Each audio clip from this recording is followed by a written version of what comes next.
Ladies and gentlemen, Michael Jordan.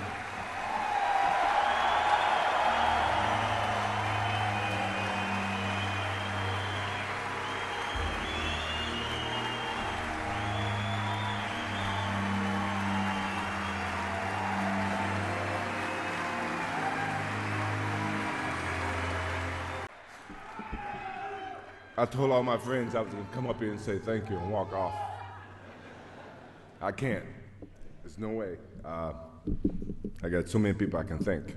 In all the videos, you never just saw me. You saw Scottie Pippen. Every championship I won.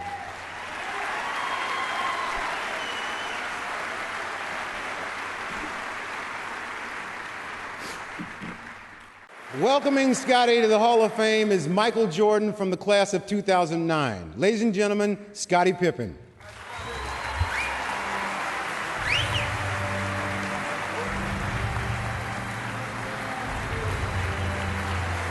Thank you very much. What an honor it is for me as a basketball player to have the all-time great presenting me here tonight. It was so valuable to me as a player to see someone who had the same desire, determination, passion, and love for the game. Who knew that number 23 would be here 23 years later, presenting me into the to the Naismith Basketball Hall of Fame. MJ, you have touched so many people's lives, but none like mine. Thank you for being the best teammate. I will always cherish that experience, and I will cherish our relationship forever. Thank you.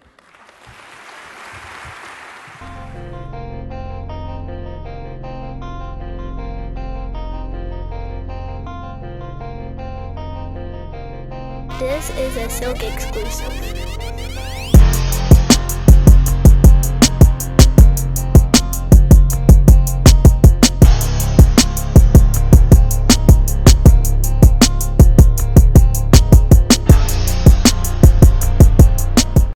Welcome to another episode of Words, Music, Dance. I'm your host as always, Paulie the Bull, no relation to Gravano. Shout out to everybody listening, shout out to everybody watching. You know what I'm saying? We on all the streaming platforms, Spotify, SoundCloud, Google, Apple, everywhere at. The links is there, all that good stuff. Everybody that, you know, has been here before, you already know the table of contents will be down below in the description and stuff. So if you don't like watch the whole episode, you can just fast forward to whatever you want to see, but you're going to miss something. You might want to, you know, enjoy this whole thing. I feel, but, you know, whatever, teach stay home. Today I'm joined by Jared and Lewis, the two homies from the Homie Pick show, which, you know, by the time this airs, you will have had seen that they did a pick for the NBA Finals. So shout out to y'all for that. We're not gonna go into in depth with that because everybody need to watch that show to see what y'all said about that. I ain't gonna ask y'all all that again. You know what I'm saying? You want to know what their picks is for the finals and what the odds are and all that good stuff. Check that show out over there, Homie Picks. Okay, it's dated. It's on there Tuesday. It's going live. Watch it and then come back and watch us again or whatever. You know what I'm saying? But welcome back to the show, gentlemen. But speaking of the NBA and the playoffs, the last Words Music Dance episode we did, which sorry, it's been a while. It's been about a month and a half, but hey, you know what I'm saying? There's other content on the show. Like I said, Homie Picks is there. But the last episode of Words Music Dance that we did do was the Nets and Knicks rivalry episode. And we discussed, you know, the rivalry, who owns New York, who runs New York. Some of the things that was said was, you know, whoever wins the playoffs will probably prove who runs the town. You know, I asked you guys, was it a championship or bust year for the Nets? Was it a series win or bust for the Knicks? You know, what if hypothetically they were to play each other? And, you know, none of that happened. So, you know, I want to ask you guys, we'll start with the Knicks first. Lou, you know, sorry to beat the dead horse. You know, my Bulls didn't even make the playoffs. So, you know, hey, we can talk about us too. I don't care, but we'll focus on y'all because y'all did make the playoffs this year. Gotta win. You know, you did get a win in the series. But unfortunately did not win these series. You know, Trae Young stepped up as, you know, the new bad guy of the NBA. But Lou, I want to ask you first and foremost, what do you feel? What went wrong in that series, or what what do you think was the factor? What happened? What do you think about that Knicks Hawks series? I mean, it came down to point guard play. Point guard dominated the series. Trae Young, we couldn't stop him. Like, there was nothing we could have done. I mean, we relied on Derrick Rose to start and carry us. Derrick Rose is 34, 35-ish. Mm-hmm. Wasn't going to get it done. Great off the bench. I think it was a learning experience for us. Mm-hmm. Julius Randle got a real taste of being that superstar in the playoff and what that comes with. He had some horrible games. But yeah, it was a humbling experience for the Knicks. I think we know we need to get better, and hopefully next season we'll have some more pieces. Hopefully get us deeper into the playoffs. Do you expect some free agency moves to happen this year? I don't know. I don't see it this year. Mm-hmm. I don't think the free agent class is that strong. I mean, you got Lonzo Ball, Kawhi can opt out, but other than that, it's a mediocre year. Mm-hmm. I think everyone capitalized in the last 4 years ago. So we're gonna see a big free agent class probably next year. Antetokounmpo was supposed to be a free agent this year, but he's re-upped. It's looking like a smart move on his point because now, well, kind of a dumb move for him now because now they're in the finals. So could have got more money, but yeah, I think it's gonna be trades and through the draft that we make our mark, stick to that blueprint. You said one of the issues you guys had was point guard play. So do you want Lonzo? Do you think he would be a good fit for that team? Good fit at the right price. Okay. So no price tag, money not an issue. Do you think he fits with the team though? I think he would fit well. I mean, with what Tibbs wants to do. He's not that point guard that can score at will. He can get his points, but he's more a facilitator. He can push the ball. That's something we lacked. Ephron Payne does not do that. He does not push the ball. You can't count on him to get a bucket.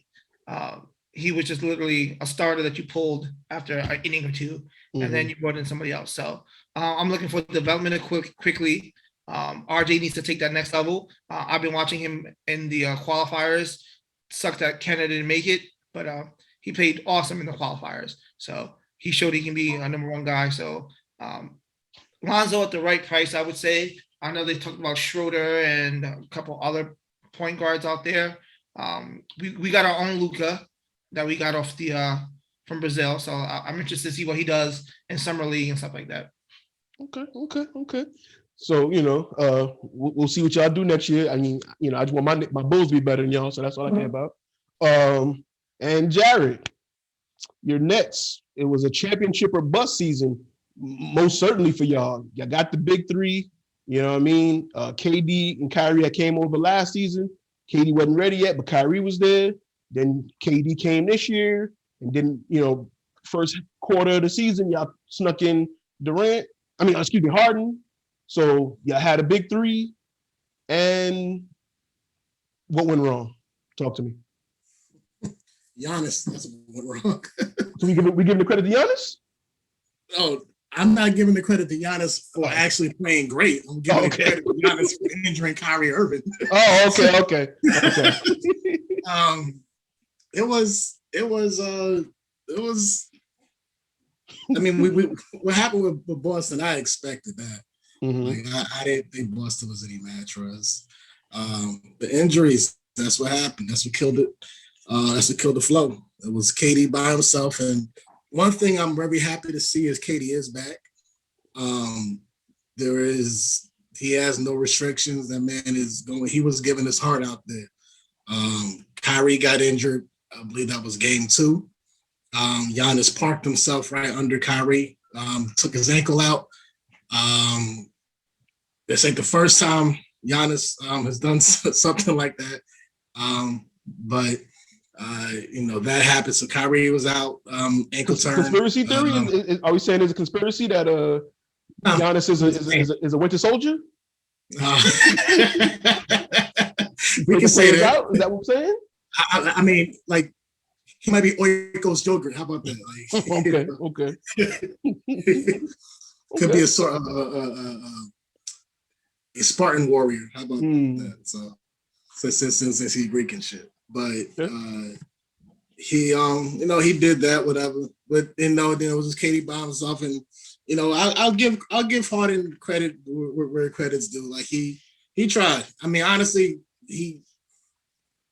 it's the same kind of situation as Giannis now, where it's like, do you play? Like how, like, do you risk your career for this? And a lot of people will definitely do it, and that's what Harden did. Like the man had a grade 2 hamstring strain, and he said, "Fuck it." Like KD's out, and he's by himself out there. I'm gonna try to give it a go, and he was the longest diversion out there because he could barely move out there. He tried. I mean, I give him credit for trying. But it's also the age-old question: are you more of a hindrance to your team? Do you help or do you hurt your team when you're out there injured? I believe Trae Young found out in their last game that he was the hindrance. He tried. He did try after the basket later, but it wasn't really helping. It is what it is, though. Injuries happen. There's a stat, or not a stat, but it's like a tweet, whatever. I guess it could be the stats too. But it's like you had almost the entire All-Star team for this year was injured in the playoffs this year as well. So might be a sidebar, but LeBron tweeted that the issue for the injuries was due to the season, from the bubble to the short off season to the season started. How do y'all feel about that? Do y'all agree with that statement or no? Hell no, I don't agree with that bullshit. Hell no. Okay, me neither, because we all know, like you said, Giannis took people out. A lot of the injuries were, on the court injuries. In-game injuries. It's not like they were walking to the bench, they sat down and popped their Achilles. Like right. Okay, bro. As long as we're on the same page. So yes, LeBron just be tweeting stuff. He just be saying stuff. No, LeBron says that shit because he needs a reason to feel validated in his team losing in the first round. Basically for the first time ever. He needs something to be validated about why his season isn't going so well, or why the Lakers, the former defending champions, didn't have a way of being in there, to be an eighth seed, to be a team. He was gonna blame the play-in tournament, the play-in round first, but then they won. It's okay, that's cool. We can get quiet about that. But then they lost because AD got hurt. See, because he was burnt out because of the season, and mind you, there was no back-to-backs. The first half of the season, there was really any travel. Right. So the All-Star break was extended. So you caught up in the midst of the season. You got some rest. So I think everybody had 5 back-to-backs all year. Yeah, something like that. Yeah, we have 5 back-to-backs. And those was like local. It was like Brooklyn and the Knicks played. Like the Bulls and the Bucks played. Milwaukee, Chicago. Like everything that was local games. It's short flights or short distances. It's not right. It's not a big deal, is what he was saying. Like I said, he just needs to be validated in why and the performance of his team, because that's really all it is. Like he's the top dog, so he needs to say something that makes himself look like justified for shit. So before we get off your Nets, what do you think is going to happen in your off season or next season? What do you think is going to happen? Honestly, I wouldn't be surprised if we give extensions to all 3 of our big dogs. They're eligible for extension. Honestly, I would, if I'm one of those, if I'm all 3 of them, I'd wait until next year, because then you have a chance to get more money. And it's kind of like, like how Giannis could have took max money, he's waited till after this.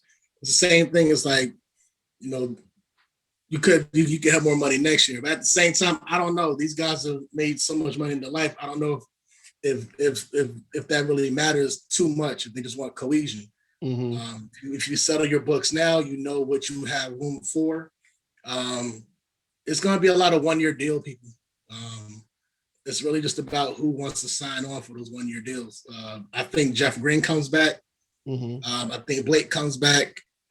although he has a chance to make more money since he showed that he could play basketball outside of Detroit. Which I think isn't really true because he definitely looked old. Like he wasn't his lift and hops wasn't his hop isn't like his hop isn't like his hop isn't crazy like it used to be. I mean, you didn't look at all. But think about it. On Detroit, who else is on Detroit? Who's he playing with?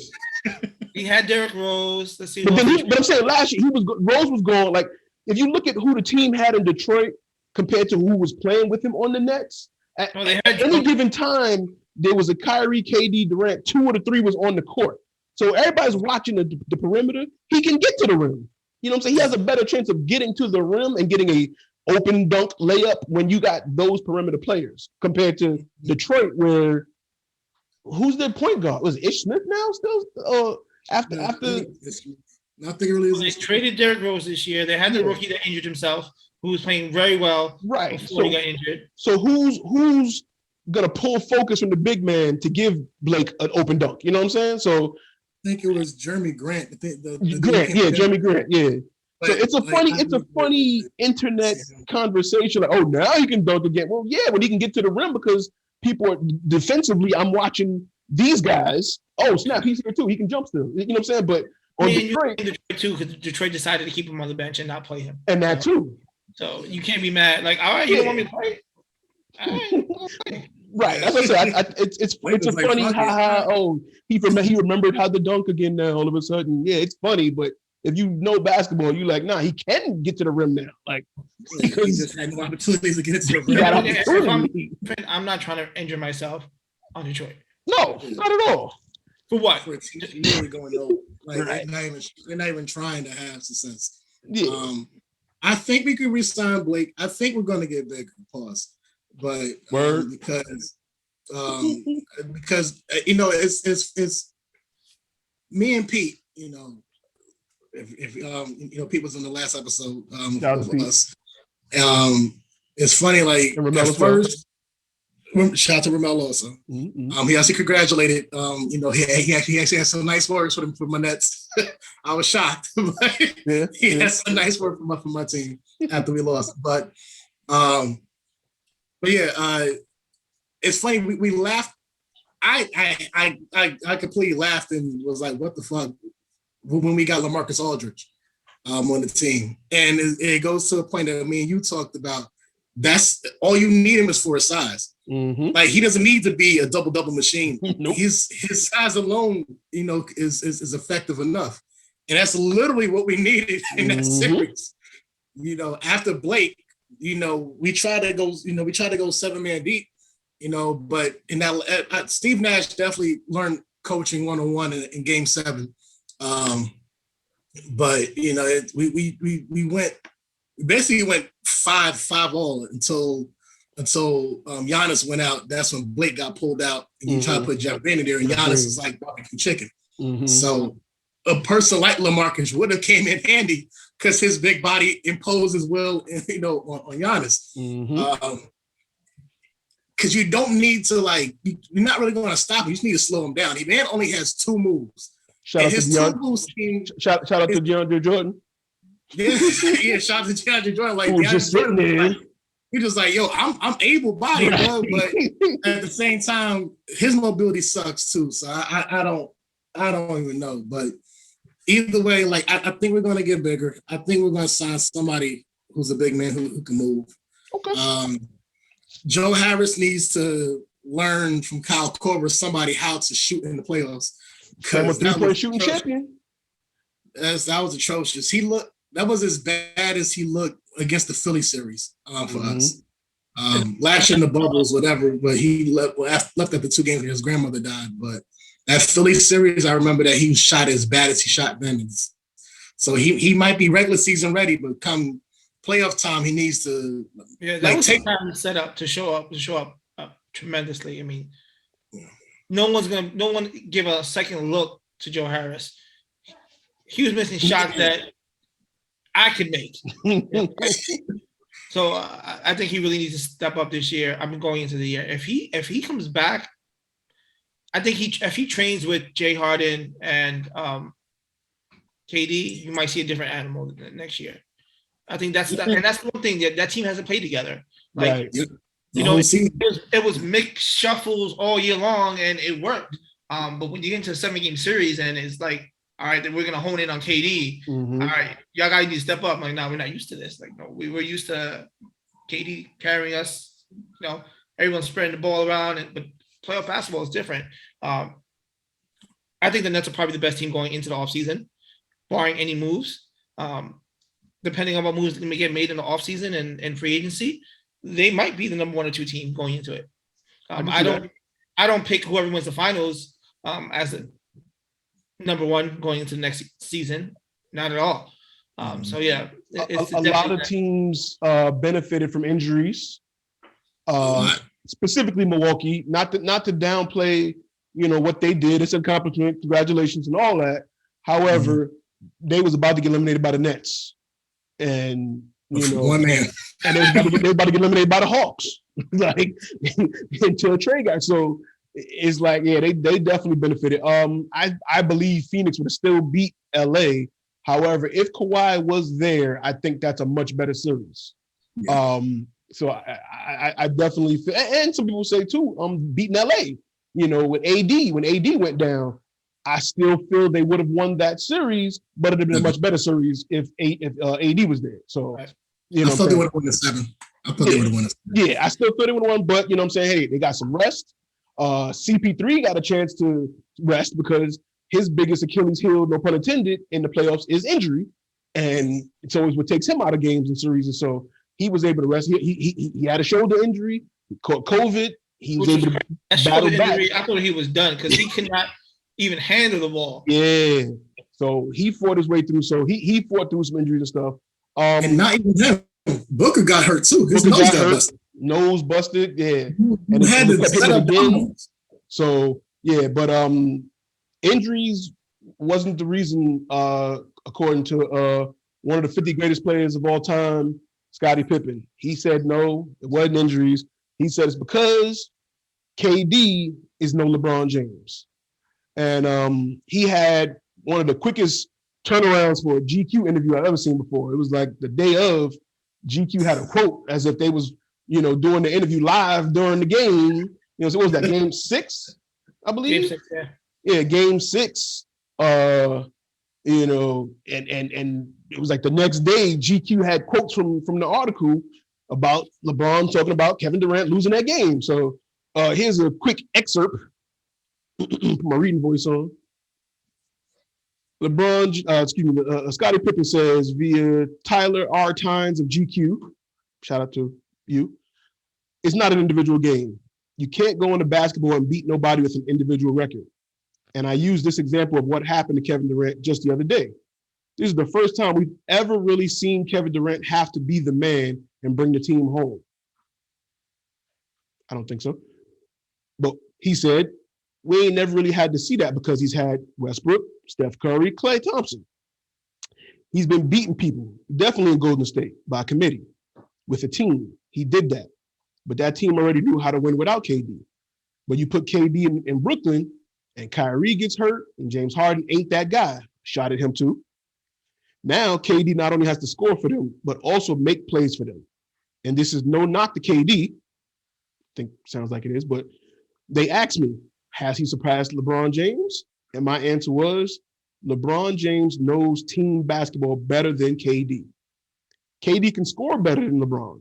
Probably always have been able to. But has he surpassed LeBron? Question mark. Nah.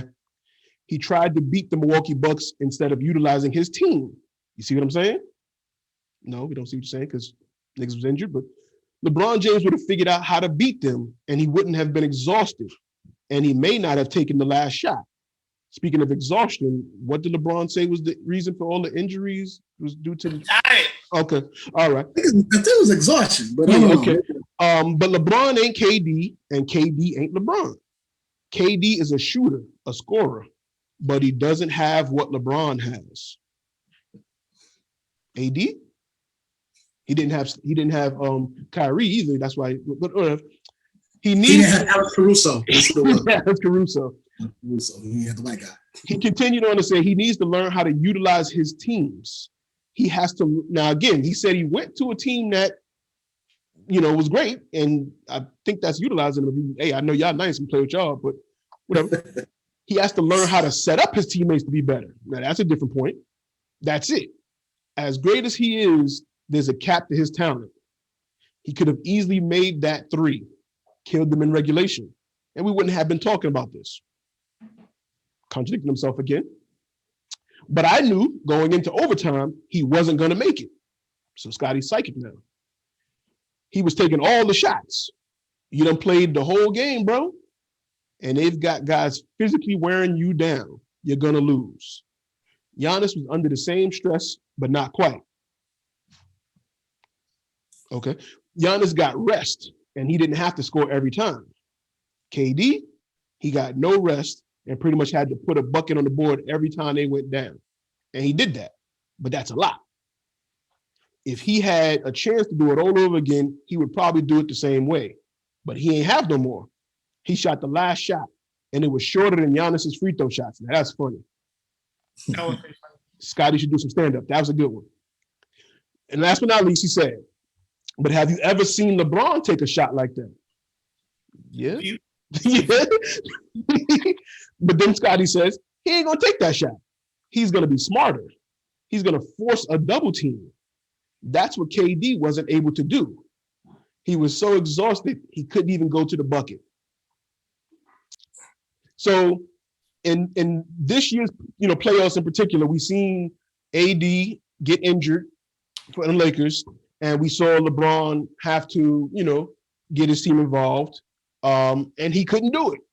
Now, he had Kuzma, Caruso, Schroeder, who really didn't get much playing time. Who else on the Lakers? Who else? Drummond. Andre Drummond. A pretty good, one of the Morris brothers. Right. So a pretty good roster. Some would say probably a better roster than he's had on some of those Cleveland teams. Agreed. Much better roster. Minus a Kyrie, Kyrie. Minus that top level superstar, but yeah, Kevin Love, Kyrie, AD. Yeah, right. You know what I'm saying? And you throw in, like I said, a Schroeder, Kuzma. Yeah, okay. If you can make players better, those are some guys that you should be able to do something with. He didn't do it. Now we all know Kyrie was hurt. Harden came back, but was still hobbled on one leg.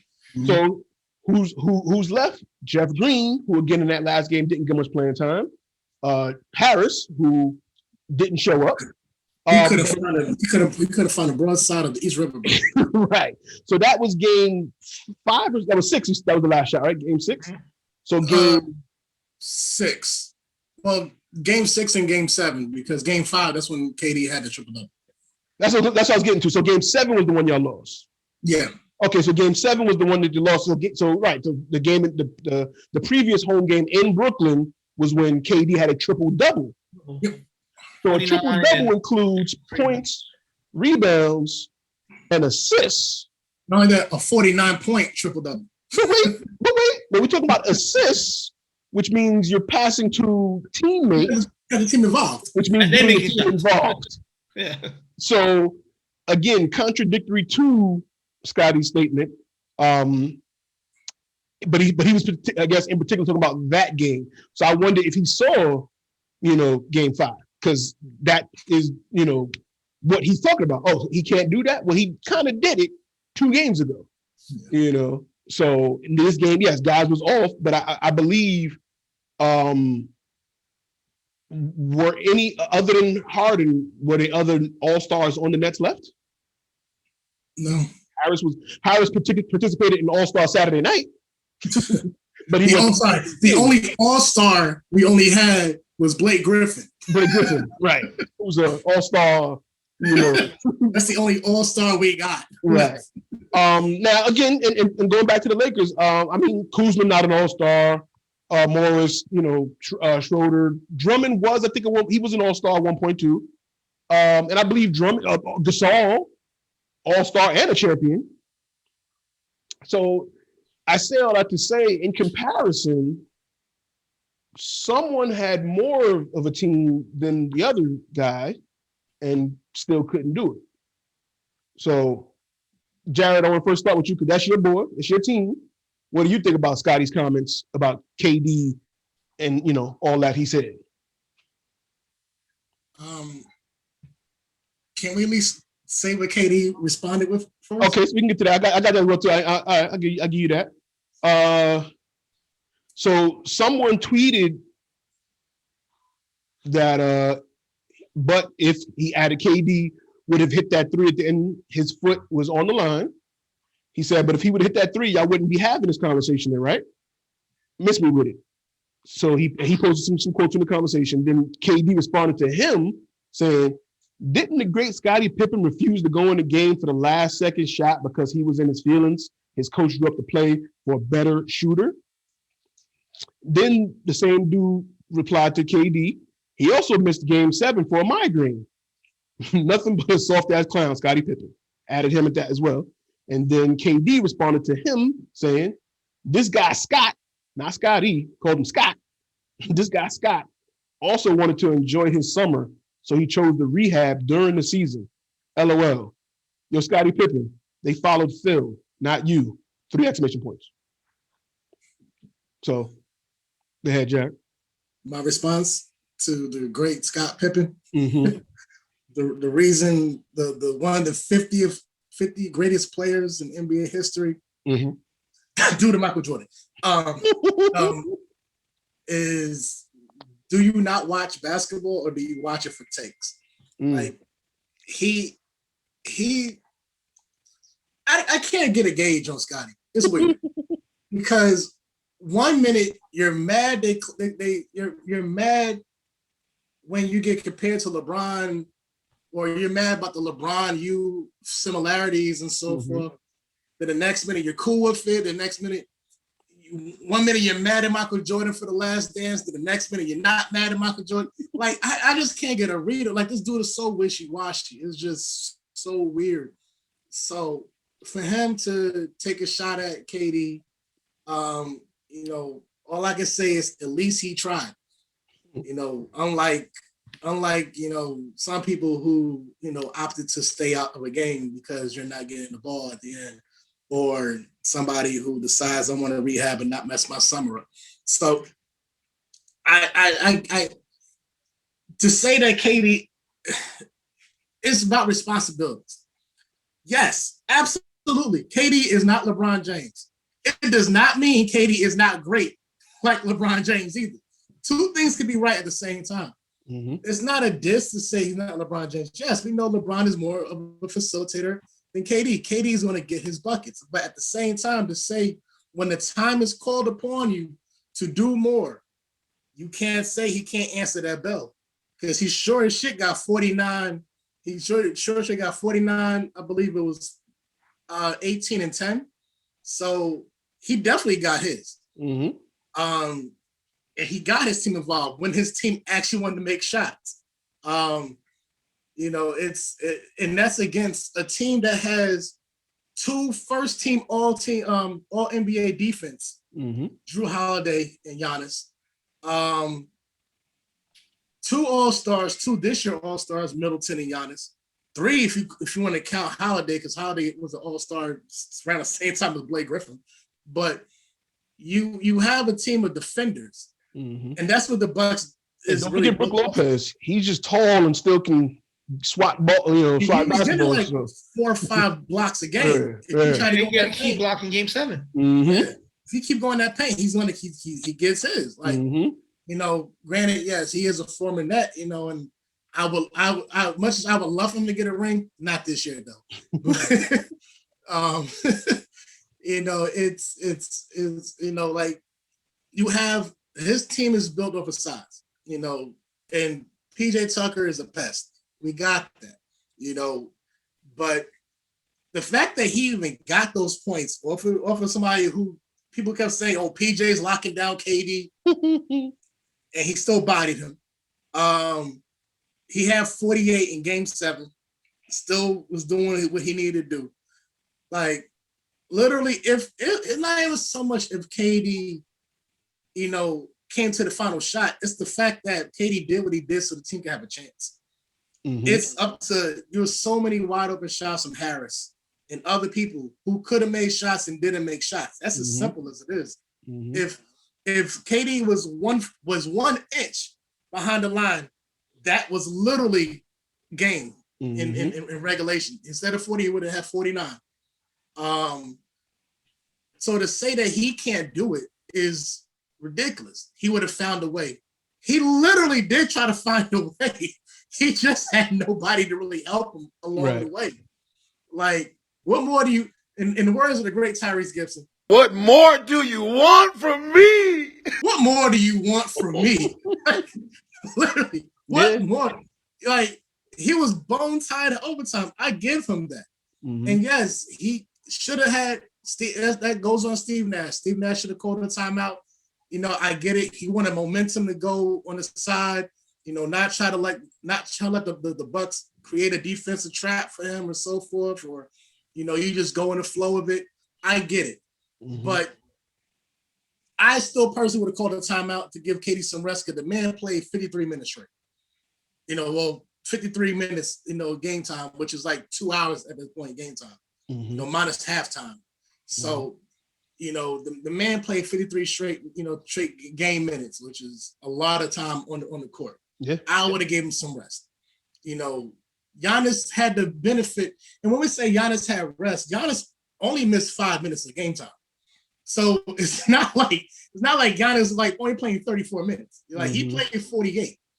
You know, like he just got out a couple of minutes, you know, here and there, but that's because his main defender was Blake Griffin. So when Giannis was out, Blake Griffin got the court.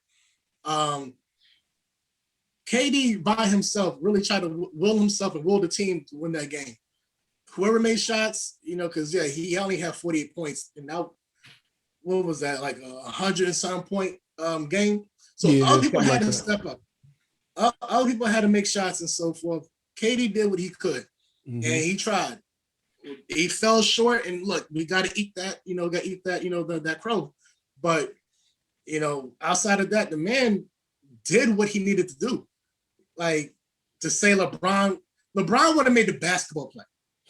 That's what he's referring to. LeBron would have found somebody in the corner who would have did whatever. But the fact that Drew Holiday was the defender on him, it wasn't like he was double teamed.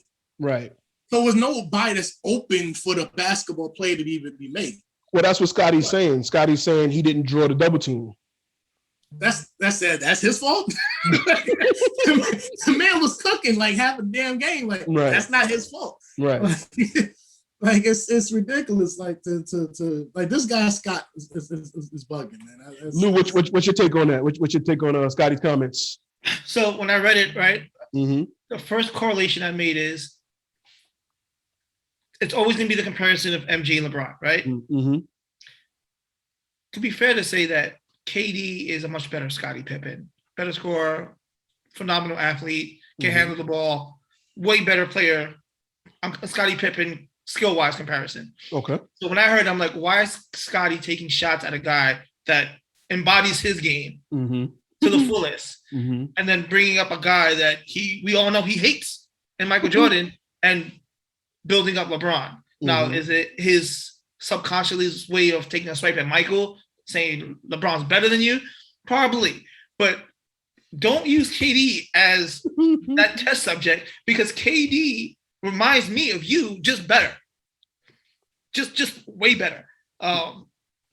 He could have picked anybody else in the league to take a shot at like that. Like, pick somebody who's constantly failed in the playoffs. Like, you know, he could have went at Dame. Like, hey, Dame still can't get his team over the hump. Like, but I can't stand Brooklyn Nets. But KD put on a goddamn show those last 3 games. Like, as a basketball fan, KD did everything literally in his power, minus having a foot size too big. Right. Like, so it just astonishes me at how Scottie's always grasping at straws or grasping for the limelight and then consistently getting knocked down. Like, he opens his mouth and then people shut him up, but yet he's still opening his mouth. He was better off, like, just riding off in the sunset or just coming on there saying, hey, both phenomenal players. KD reminds me of me, just much better. He does X, Y, and Z. LeBron does A, B, and C. That's how these two players are different. Mm-hmm. Like, to say that LeBron would have found a way, LeBron's way of finding it is joining another team. It's already Which built. KD and LeBron have in common. Right, they do. But I think KD has all that power now. Yeah. I think LeBron has had that in multiple locations, Miami, Cleveland. Now he has that in LA. Like, KD didn't have this kind of power in Golden State. Like, he was just a cog in that wheel and it worked.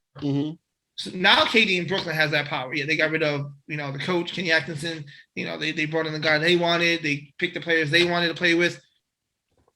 But KD shows up. You can't knock KD for not showing up. There's playoff games where LeBron has not shown up, has not wanted the ball at the last quarter, or shied away from that last second shot, and then get criticized for making a stupid pass. But KD wants all the smoke all the time. And I think Game 5, he proved it, because everything talking about Game 5 was, how can KD carry this team by himself? Well, triple-double, 49, 18, and 10, that's how. Like, he literally shut up everybody. So for Scottie to come out of left field after a performance like that, to say, well, he dropped the ball in Game 7, like, nah, bro. Like, it was a Game 7. Somebody had to lose. And that night, in the last 4 minutes of the fourth quarter, Milwaukee pulled it out. Right. Had it been different if maybe, James Harden was a shell of himself, or KD was healthy, or the goddamn Brooklyn bench made a goddamn shot. Like, I think if the bench of Brooklyn made 2 or 3 consecutive shots, it would change the aspect of that last 4 minutes, because Milwaukee would have been on the heels like, all right, we got to defend now. Like, no, we just can't hone in on KD. These guys knocked down 3 shots. Like, we need to step up. Right. But that didn't happen. Shout out to KD for firing back at Scottie, because he hit on every point. Like, Scottie brought up some stuff that hopefully we talk about a little later on. We will. That pushed that envelope for me too. Like, again, KD shut him down, and then he went back into his bag and was reaching. So I don't know. Scottie reminds me of that girl that never got attention in high school, always came up number 2nd, the pageant, and now she got a little money, and she's like, well, I could have been this if this person wasn't that. Like, shut up. Like, the last 3 years of Scottie, I'm annoyed with Scottie Pippen. Correction, it was 49, 17, and 10. Look at that. Yeah. In 48 minutes. He played, and that's the thing about it. KD's played every minute of every game. 5, 6, and 7. 3 games. Because he needed to do what it took for his team to win. He even have a chance to win. The funniest thing, and Lou, you hit it on the head. He used KD as an example for an underlying conversation that he really doesn't want to have. Right. We had this conversation last year when we had our series of conversations about the Last Dance episodes. It goes to show that that when you really don't have when you put yourself above the team, you see the detriment it gives, because they all looked at him different from that, even though he apologized after the game and all that. Especially when, the coach draws up this play for a reason.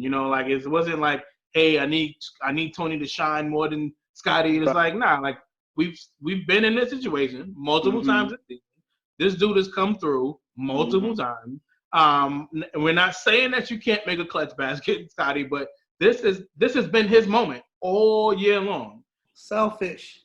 Like, it's not about you. And every instance Pippen tried to make it about him, it's backfired on him. Right. It's looking bad every time he tries to make it about him. Like, dude, you're the leader of this team. In my opinion, that may have stopped him from getting MVP votes. Possibly. Got himself in the foot. Like, dude, suck it up. Like, you're the best handler on that team. It made sense, you being 6'8", the wingspan you have, to inbound the ball. Makes perfect sense. Right. Like, why are you going against the grain?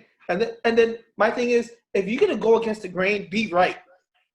Right. Like, be right. Like, know in your heart, like, yo, I done scorched the Knicks this game. I'm up to 50 points. Like, I'm hot. Give me the ball. Right. Don't come in here with 27 points and be like, well, Mike's not here no more, so the ball goes to me. Like that's not how it works. You're mad because the play is not drawn up for you, but you've been the facilitator. You've been the point forward. Right. You've been, you didn't get a scoring title. You wasn't that dude.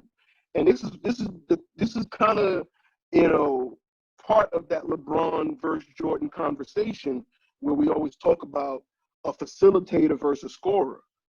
Who looks better in hindsight? You know what I mean? The scorer is always gonna shine, and that's the Allen Iverson. Like, if you pick a name, nobody's gonna. Point guards didn't really shine unless they was Isaiah, who was a scoring point guard. The Derrick Roses, the Russell Westbrooks. CP3 gets overlooked a lot of times because he's a facilitator. Nobody talks about Rajon Rondo, and he averaged like 15 assists a game. Like Stockton, people always look Stockton was, but he leads the all-time leading in assists. Facilitators always get overlooked. So when you were the facilitator of the team, that became your role, and it was a selfless scheme, the triangle. Now we don't have the dude taking 15, 20 shots a game. So you thrived in it because you was the man.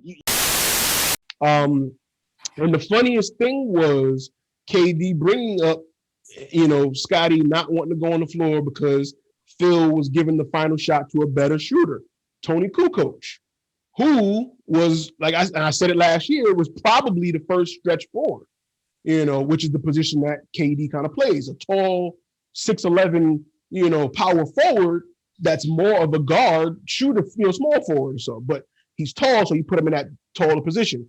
The NBA now is positionless, but back then he played power forward because nigga, you 6'11". Actually, well, it depended on when Rodman was in or not. They would alternate those positions, or they move him to the small forward, whatever, move Scottie down. But there's a picture that was thrown around again of KD wearing Kukoc's jersey, taking warm-up shots. So we already know who he knows that he resembles and pat himself after. So yes, Scottie was upset that Kukoc was given the shot. And again, if you watch The Last Dance and if you watch our recaps of the Last Dance episodes, on YouTube, for everybody listening, all on YouTube, you can go back and watch those episodes, all there. And we did an episode for each one. Yeah, we did 10 episodes right after each episode that aired. And we seen Bill Cartwright get on him about it and all that stuff. But at the end of it, we also saw Scottie say, if given a chance, I would do it again. So someone that's saying putting team first, you didn't win MVP that year. You were all-star MVP, and you couldn't get your team over the hump against the Knicks. So, yeah, you lost that game. The following games, you had a pretty good game, comeback games, but inevitably. Anthony right over to the left-hand corner, and here comes Starks up the middle. Screen and roll with Ewing and Starks. Starks has to kick it back out. Davis for the win. He's fouled on the play. Fouled on the play. Scottie Pippen fouled him with 2.1 left. He cannot believe it. Wow. And he has to just walk away from referee Hugh Holland. Wait, the guy with the white wife? Yeah, he's proud that his wife is white. Not only is she white, but he's proud that she's white. But Scottie fouled him, sent him to the free throw line, and that's how the Knicks beat us. So it ended up coming down to you. So you didn't get your teammates involved, Scottie. You didn't make the team better, Scottie. Because in the following season, we was about to miss the playoffs. And then Mike returned. You might have felt the way about that. Who knows? Fast forward, 08, 09, I believe it was, Michael Jordan goes into the Hall of Fame. The very first person that Michael thanks. I got so many people I can thank. In all the videos, you never just saw me. You saw Scottie Pippen. Every championship I won. Gave him flowers right then and there. The following year, Scottie goes into the Hall of Fame. He has Michael induct him into the Hall of Fame. The first words to come out of his mouth. MJ, you have touched so many people's lives, but none like mine. Thank you for being the best teammate, I will always cherish that experience, and I will cherish our relationship forever. Thank you. Fast forward, the Last Dance comes out. Scottie feels a way about the way he's betrayed in there. So I don't know if you guys so after his GQ interview, Scottie was on tour. So again, like Lewis said, and like I said, where's this coming from, Scottie? Like, why is Scottie did it? Then you find out, oh snap, Scottie got a book he's selling. Scottie said The Last Dance was Michael's documentary. So now I'm gonna speak my piece. Oh, now it all makes sense. Then you find out not only he has a book, he's got a bourbon. So the bourbon is so listen, hey, Scottie want to promote his stuff. Scottie's book is in stores in October. His bourbon is in stores now. I forgot the name of it. Don't even matter. But Scottie's promoting his book and bourbon. Go get it. Okay. So Scottie was on the Dan Patrick show. Help me understand the GQ article where you talked about the 1994 playoff game when you refused to go back in the game and Phil set up the play for Tony Kukoc. Well, I mean, it's not much to be said if you go back and look at when Scottie Pippen entered the Bulls and when Tony Kukoc entered the Bulls and who deserved the last shot of the game. No. I understand that, Scottie. I'm just going by what you said. You said you need to read between the fine lines, and then you go on to say it was a racial move to give him, Tony Kukoc, a rise.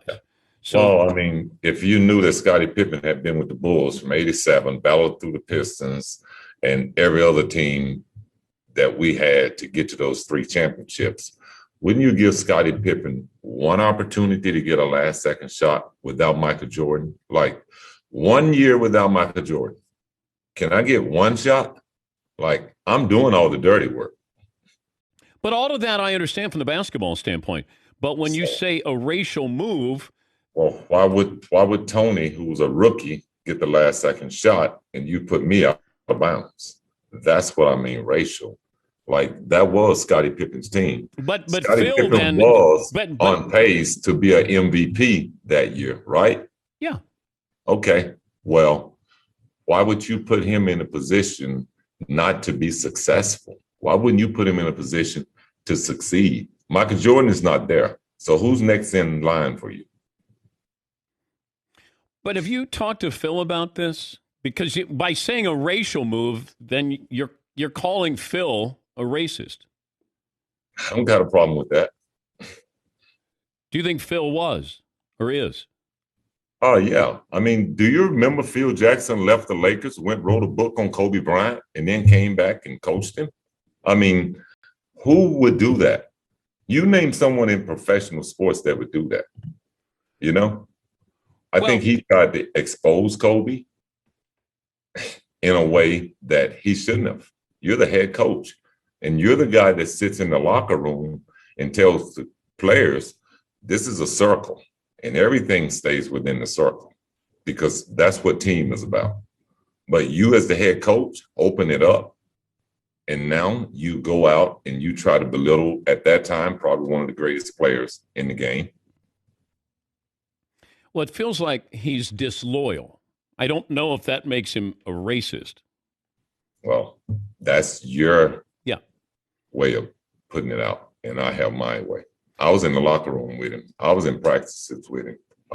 You're looking for him afar.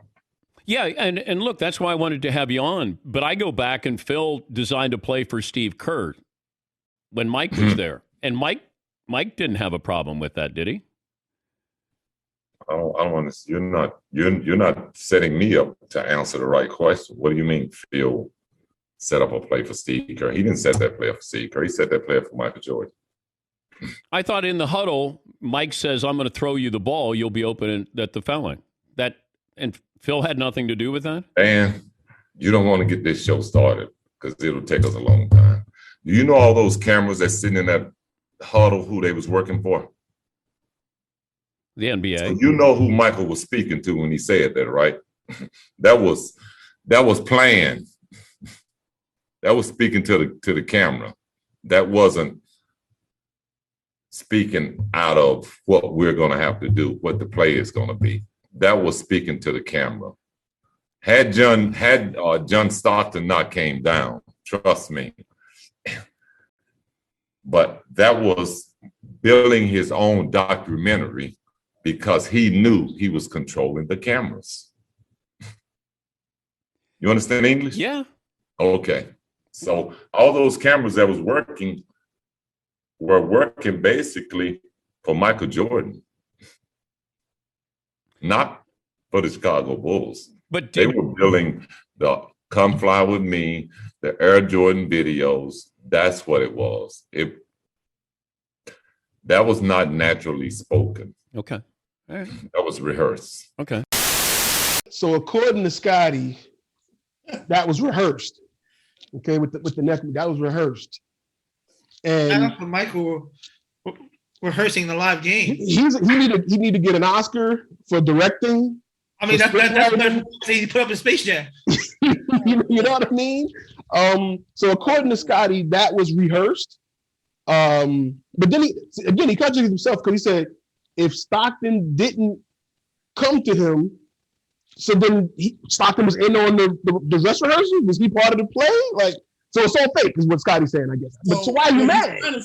So what Pippen is really trying to do is make a whole betting scheme. He's trying to put Michael into the Pete Rose category. He said, "Yo, Stockton was point shaving. Right. He did that. He was in on the jig. Right. Now, as a Bulls fan, I remember that season.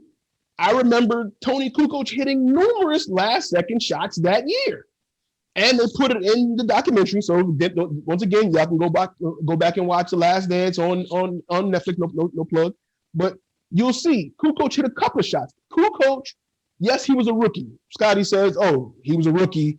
I'm next in line." Yes, that was Kukoc's first year in the NBA. However, he was a professional overseas for many years. And we see Luka Doncic and a bunch of other, European players that start very young and have a lot more experience because, players got to go through the college ranks and all that stuff in America. Overseas, you play with grown men from jump. So yes, Tony Kukoc was a NBA rookie, but he had some experience already. So don't downplay the man, but whatever. I go back to the Hall of Fame. During Michael Jordan's Hall of Fame induction, Scottie and Kukoc were sitting next to each other. Scottie says him and Tony are best of friends. But fast forward to this, he's like throwing shots at his mans. So, but again, bourbon in stores now, book coming soon. So Scottie Pippen's bourbon is called Digits, okay? It's a 5-year aged bourbon whiskey. So go find that at your local liquor store, okay? It has a picture of his hand on it, which looks so weird because it's not like the silhouette of the hand. It's like off-centered. It's a weird-looking picture of some bourbon. So go get Scottie Pippen's bourbon. It's called Digits because he's looking for promotion. We're going to put that out there. And the book is called Unguarded. Coming to all books, all your book selling locations, Barnes & Nobles, audio books available probably on Amazon. It's called Unguarded. He wants promotion. I'm not that famous, but hey, putting it out there. Scottie, promoting your book, okay? Because this is what you're doing all this for. Gotta be what you're doing it for. He called Phil a racist. Then Dan Patrick asked him, why? How? You want to elaborate? Oh, yeah, because he wrote a book. He wrote a book about Kobe and then went back and coached him. So where's the racism? Oh, don't get me started on. Fam, I need examples. Like, he told him you was in the locker room. I was. Okay, so you got some locker room tidbits? Oh, we got to wait for the book. So when the book comes out, we'll get more information, possibly. I don't know. Lou, talk to me. Scottie, Digits, Unguarded, coming soon. He must have been tipsy on the digits when he did the interview. First of all, he looked like a strung out buckwheat meets Bobby Portis right there. Like, that man is crazy. He literally had no evidence to back what he was saying. I mean, how many teams has Phil coached? Mm-hmm. How many players has Phil coached? Mm-hmm. I never heard the word racist come out of any player's mouth. I mean, Phil Jackson has done his whole Zen trip where he's giving players books to read to better themselves and to get better outside of sports. He gave Dennis Rodman the longest leash ever. If I'm, a racist person wouldn't do that. Like he called the play. Dan Patrick said it. He called the play for Steve Kerr, and he literally, Scottie said it. It was prearranged, staged. Mm-hmm. Scottie, you make no sense, my brother. Like, if you're gonna come at somebody, come with the facts. Mm-hmm. Have something like, "Hey, Phil told me in the huddle, fuck y'all niggas." Like something like. But he's just literally throwing shit at the wall, see what sticks. Like, Mm-hmm. all right, I'm gonna wing this stuff. I'm gonna get my clicks up. People are gonna buy my whiskey and. Bad. It's bad on his point. He looks bad. I mean, like if you can ever pull somebody's Hall of Fame award away, I think he would be the first one to be stripped because he's like making any sense. KD shot him down. Now he has this whole Phil Jackson racist thing. And shout outs to Phil for not even responding to that. Like it would have looked bad if Phil would be like, no, out of blue. But Phil's like, fuck you, I'm not responding to that bullshit. Like the whole world know. That's like. I don't know. It's like calling Martin Luther King a racist. Like I'm not gonna go that far, but I'm saying, like this guy, what Phil Jackson did for the NBA, like that's true. I mean, he played for the Knicks. Players, like that's the furthest thing you would ever think for Phil I Jackson. agree. Absolute furthest. Like Phil cared about his players and he coached the right way. He did stuff the right way. Even as a player, he played with Walt Clyde Frazier. If Walt Clyde Frazier would have felt that, right. We would have all heard about that. Yes. Clyde Frazier don't keep his mouth shut for nothing. Mm-hmm. Like he rambles off stories all day long. Right. Right. Yeah, so it's just straight up bad form on his part. Pick a lower hanging fruit, bro. Like don't go for the highest fruit on the tree to take shots at and then come up missing every time. And it just I don't know. If we definitely would have heard it sooner from anybody, like Scottie would have said it sooner. Like right. He left the Bulls in 98. So we're talking about 22, 23 years later. Now you saying like you didn't say it back then because he told Dan that I was in the huddle with him. Why you ain't say nothing then? Why nobody said nothing? Like Rodman ain't saying nothing. Who else was black on the team? Dickie Simpkins, Scott Burrell, like Ron Harper, Michael Hodges. Craig, like nobody said he was right. Even Craig, Craig was there. Craig was like in between. Yeah, he came because Craig left before. Craig was there for the first championship, so Craig was there for a couple of years with Phil. So yeah, if anybody would say it, Craig Hodges, we know was outspoken. That's what I'm saying. That's why he's out the league. He was out the league because he was outspoken and pro-black and about his people and spoke up for injustices, Rodney King and all that. If anybody would say it, I would believe by now Craig Hodges like, yeah, nah, Scottie, no, because I was telling him, and we both were gonna say something. But to this day, nothing. Digits in the local liquor store now. Unguarded coming in October. You know what I'm saying? Barnes and Nobles, your local libraries, wherever you get books now, all that good stuff. Jared, you got anything on Scottie's comments on the Dan Patrick show? That shit's hilarious, man. Like, you know what I think? Like, he's starting to, if I'm not mistaken, it looks like he's trying to grow his hair like Jay-Z. I think he feels if you have your hair like that, it'll make you richer. So, like, this shit's laughable, man. Like, he really trying. Like like I said, he's throwing shit at the wall and just hoping something sticks to it. It's embarrassing. It's really embarrassing to see how he is. And honestly, he's such a flip-flop. He's so wishy-washy. It's ridiculous. Like your whole. And granted, we're not trying to stand up for Phil, and say he's not racist. He's insensitive. I'll say that much, because for you to write a book, and then call out Kobe and say X, Y, Z about, And basically Kobe was being selfish, and Kobe wanted to be the whole fucking show. It wasn't like Phil was lying in the book. And Kobe still was like, "You're right," but at the same time, I'm thinking my best coach, so I want you back. Right. Like Phil wouldn't. I mean, Kobe wouldn't want somebody who's avidly racist, whatever, to come back and be my coach, whatever. So they're like, "Come on, bro. Like, he can be on his own stream, but racist. I think you're trying to use the climate of what today is to give a point. We remember when Phil he was talking about LeBron when he called his people his friend posse. the posse. The posse, yeah. Some people took that, call black his friend the posse, that sounds racist. Maybe, but that's better than saying, oh, he wrote a book and then he went and coached him again. Okay, yeah. So wouldn't that look like anti-racism? Like, I don't know. They whatever their beef was, they worked it out. So Phil's whole life is dedicated to this game. Like it's not like Phil Jackson is not like Donald Sterling. I'll put it like that. Wasn't he coaching in Mexico before he became the Bulls coach?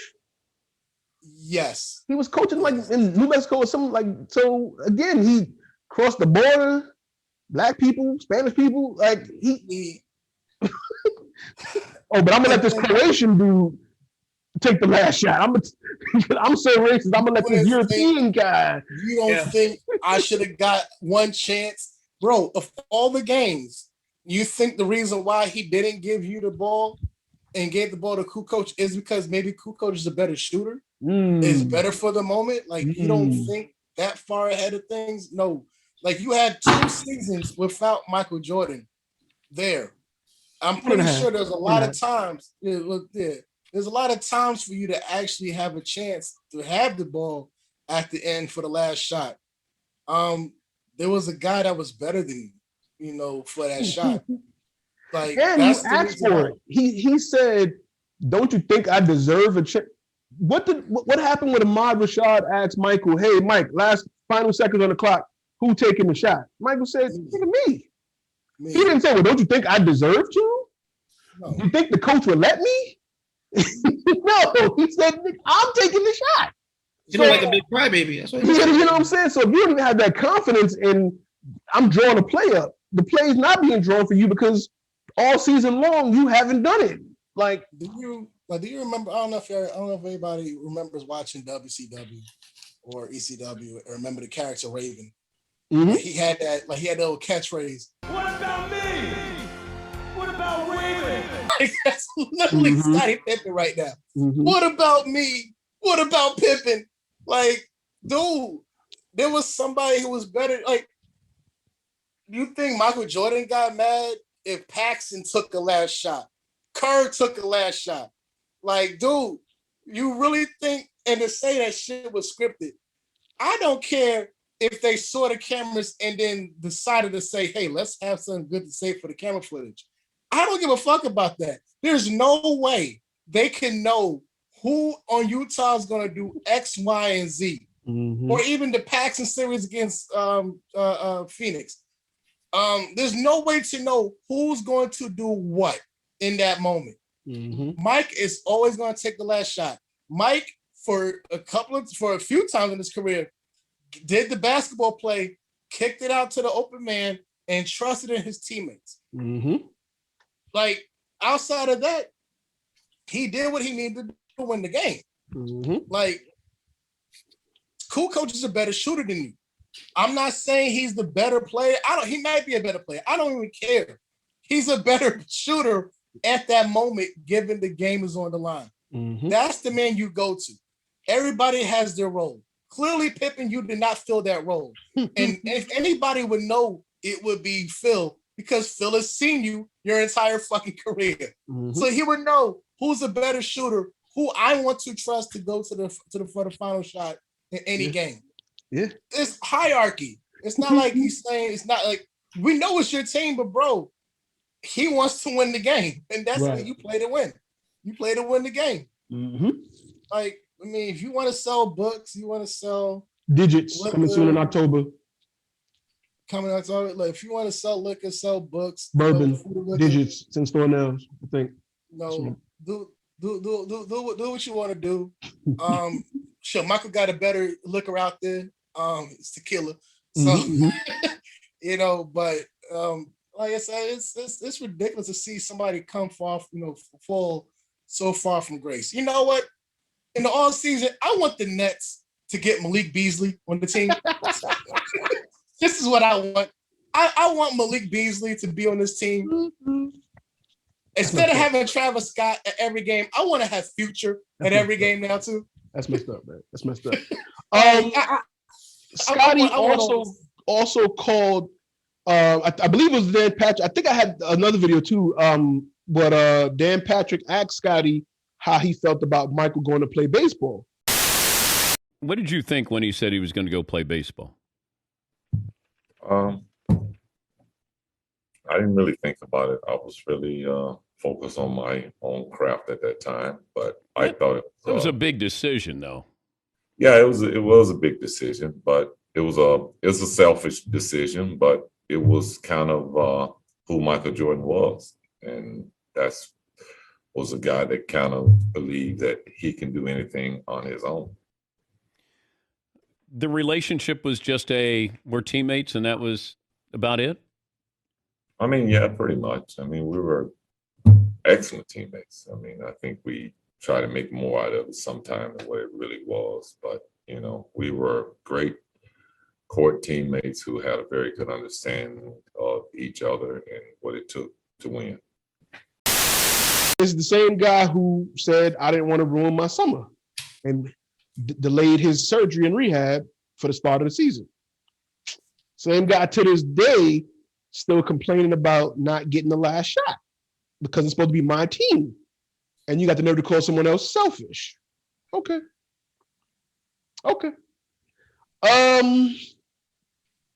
Did I miss anything? Any other weird? I mean, Charles Barkley had some words for Scottie as well.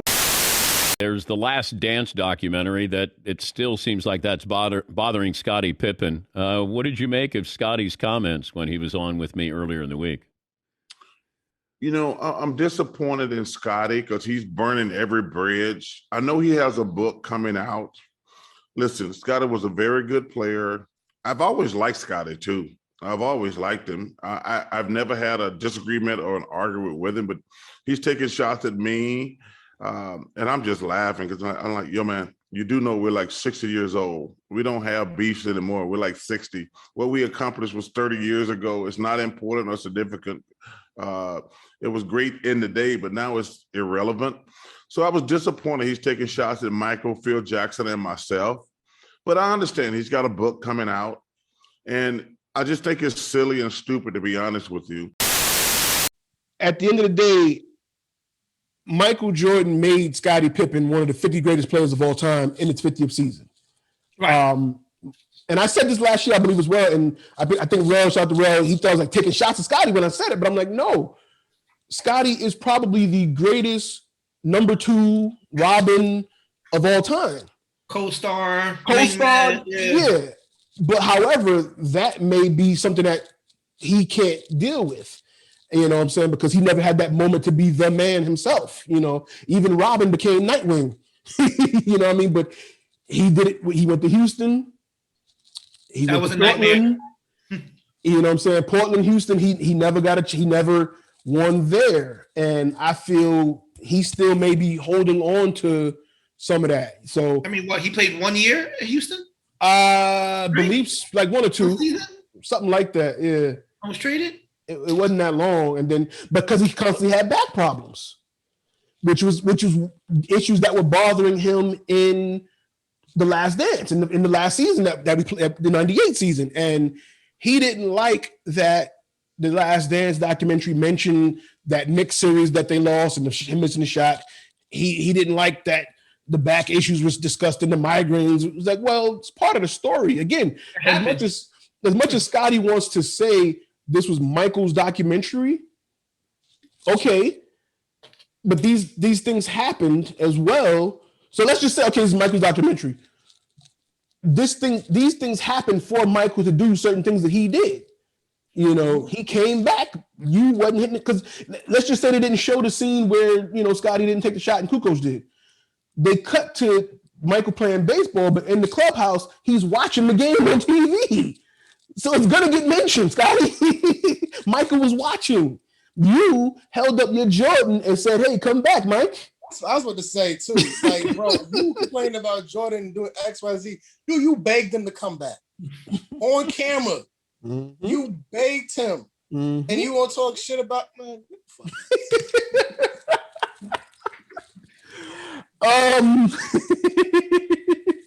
The moral of the story is this book will be interesting. We may have, you know, depending on what some excerpts that may come from it, because that was just the GQ article and stuff. Who knows? The book may really go in, because again, he feels the Last Dance was Michael's, you know, story, so he's going to tell his now. But he was mad that Phil spoke about Kobe, and now he about to go in. So it's like, dude, you contradict yourself all around. Love you, Scottie. Kobe was alive. Kobe was alive for how many years after that book, and still never once spoke out and said Kobe had books. Kobe didn't even call Phil a racist. Yeah. Like, shout out to Scottie's publicist, man, because he making bank right now, you know? Well, he's on tour. He's promoting the book and stuff. You know, he shout out to him because him trending got one of my videos trending. So shout out to him. You know, the Last Dance video that we were talking about him showed up in my. It was trending again. So you know, it showed up in the algorithms and things. So hey, Scottie, shout. That's why I said let's talk about it again. Let's see what happens. You know what I mean? Scottie Pippen, Scottie Pippen, Scottie Pippen, Scottie Pippen, Scottie Pippen, Scottie Pippen, Scottie Pippen, Scottie Pippen, Scottie Pippen. Shout out to YouTube, Scottie Pippen. You know, hashtag Scottie Pippen if that works. You know, algorithms. Again, a Bulls fan. I love Scottie. Y'all know we old school. We put the team before we put the players. When Michael left, when Scottie left, I'm still a Bulls fan. You know what I'm saying? When Mike was on the Wizards, I'm still a Bulls fan. You know, Scottie was Portland, Houston, still a Bulls fan. So to me, I love Scottie and what he did. I respect him as such. Like, yo, you were in Michael's shadows, and that's probably one of the hardest things to do. It's similar to, you know, children, and I hate this, don't sound like I'm throwing shots, but I'm not, but Michael's kids, LeBron's kids, like being in the shadow, Ken Griffey Jr. You know what I mean? Like, you know, you're in the shadow, no matter what, it's gonna be, hey, so how's your daddy doing? You know, but Michael's the first one. Whenever Michael wins an award or does an interview, talks about the past, two things he always does. He never calls himself the greatest. Whenever they try to, hey, are you better than LeBron? There's no greatest. He gives you a bunch of statements. What about Wilt and Oscar and all of them? What about these young boys? He always beats around the bush. Whether you believe him or not, he never calls himself the greatest. And another thing he always does, and he always bigs up Scottie. He always says, I could not have done it, and I haven't done it without Scottie. Again, whether you believe him or not, that's what he says. Okay? No matter where he goes, he always bigs up Scottie and never calls himself the greatest. Y'all can have that conversation. That's what he said. Y'all can have that conversation. I know I didn't. So to hold any hatred or any, like, fam, this dude bigs you up everywhere he goes. You want to call him selfish.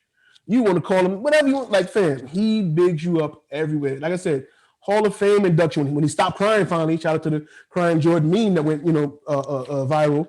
But if you watch the speech, the first person he thanks, he says, yo, y'all saw the videos.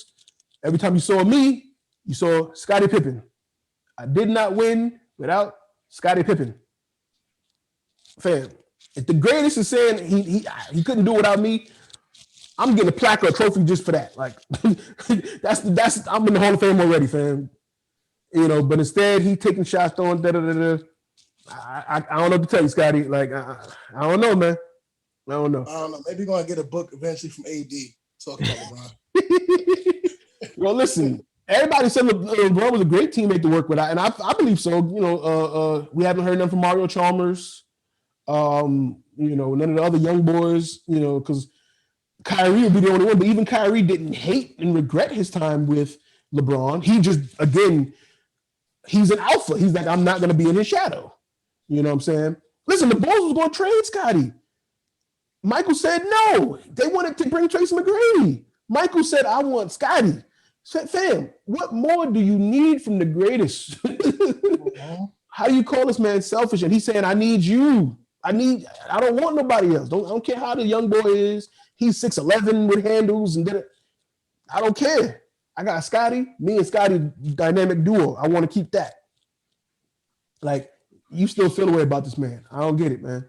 I don't get it. You mad for the wrong reasons, and then you try to put KD in the spot of Michael just because you need somebody to yell at or be mad at. You pick the wrong person to even try to cap on. Like, bro, like, nah, man. Just say it with your chest, man. Just get it out. Just say. Don't wait for the book to be like, oh, fuck Mike, whatever. Just you say it. This will be Scottie Pippen's tell-all book. Remember when Superhead had a book? It's gonna be the Scottie Pippen tell-all. I'm telling everything. I'm talking about when Michael was cheating. I'm talking about when Phil was calling everybody niggas in the locker room. I'm saying it all. Everybody was like, I don't remember that. That ain't happened.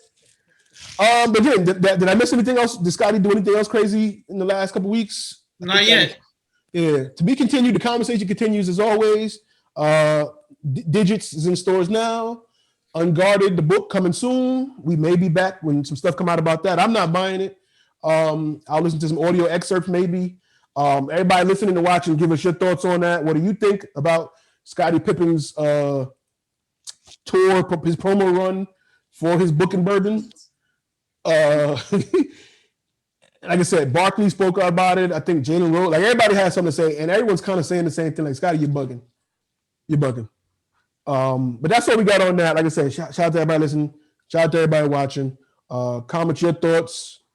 Give us your feedback. What y'all think about what Scottie's saying?